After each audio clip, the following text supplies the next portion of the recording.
देखो अब उमंग कार्यक्रम के अंतर्गत मतलब जीवन कौशल शिक्षा कार्यक्रम उमंग के अंतर्गत आज का आपका टॉपिक है अब ना होगा भेदभाव।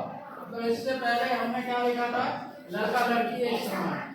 उसी के अंतर्गत आपका टॉपिक है क्या, अब ना होगा भेदभाव। मतलब लड़का और लड़की क्या है, एक समान है।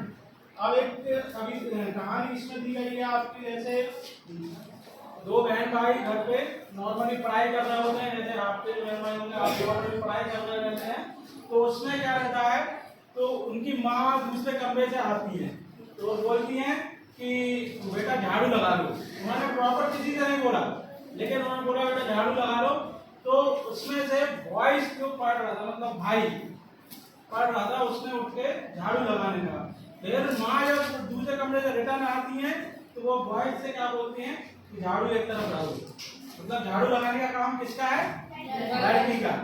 लेकिन वो उसका जवाब क्या रहता है वॉइस का कि नहीं, कि जब हम दोनों को समान अधिकार प्राप्त है, शासन के द्वारा हर क्षेत्र में समान अधिकार प्राप्त है, तो क्या है, झाड़ू लगाने में कौन सी बुराई है, सफाई करने में कौन सी बुराई है।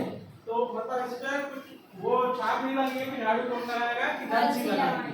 तो उन्होंने जागरूक किया इसके माध्यम से, मतलब ये सब समझाया, किसको जागरूक किया, अपनी माँ को। मतलब माँ को उसको समझ में आया कि किसी कार्य के लिए स्पेशली गर्ल्स के लिए नहीं बोलना है, किसी कार्य के लिए स्पेशली मार्केट वगैरह कहीं भी जाना है, दुकान पे शॉप पे, तो बॉयज के लिए नहीं बोलना है। काम मतलब बराबर है, दोनों गर्ल्स और बॉयज आराम से कर सकते हैं। इसमें ये सब चीजों में आपको उमंग के अंदर ये दिया।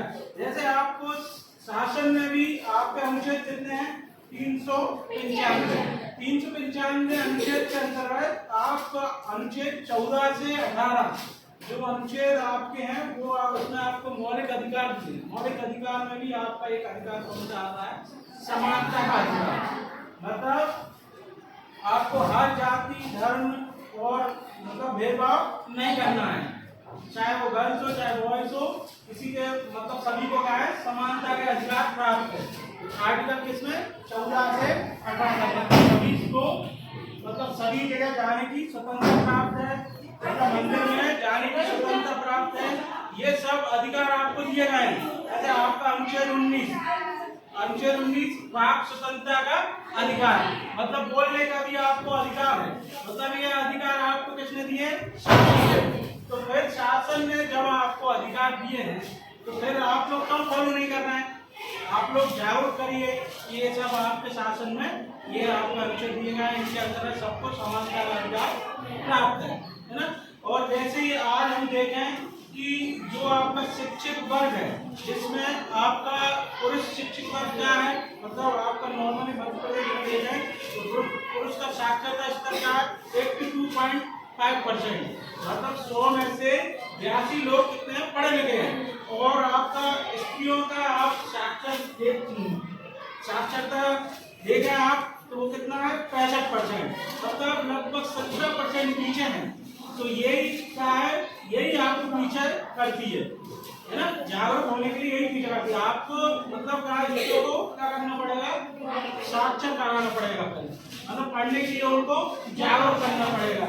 ये जो परसेंटेज है आपका 100% या आपको 90% के करीब ले जाना है ना।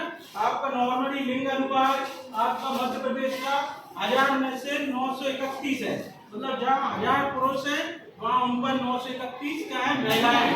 ये आपका मध्य प्रदेश का है। सबसे ज्यादा किसी राज्य की बात करें तो कौन सा राज्य है, यहाँ लिंग अनुपात आपका पुरुषों की अपेक्षा स्त्रियों का ज्यादा है, संख्या उनकी ज्यादा है, वो है आपका केरल। मतलब हर 1000 पुरुष पर 1084 स्त्रियां क्या है, साक्षर है। तो वहाँ सबसे ज्यादा आप देखेंगे कि सबसे ज्यादा साक्षर जिला भी कौन सा है, तो राज्य भी कौन सा है।